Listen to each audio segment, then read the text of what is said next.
Hey, so what's up guys? Meron nga pong hindi makakalimutang nangyari sa PBA.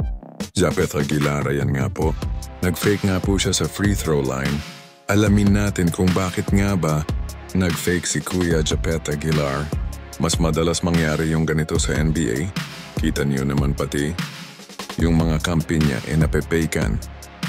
Din kaya ayan yung mga TNT players ay hindi makapaniwala na napakatagal ng tawag.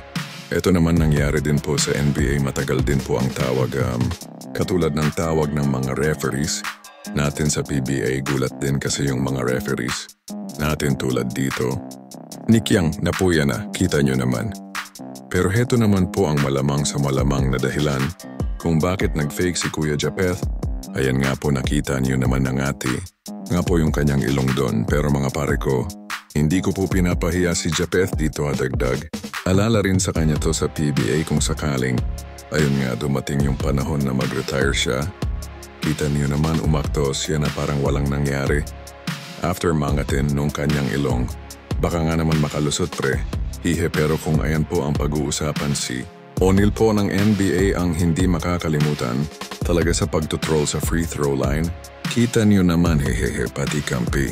Napepekan niya. So ayun lang mga pare, maraming salamat sa panonood. Please subscribe and like the video. Sana hindi natin makalimutan. Lahat ito, like and subscribe.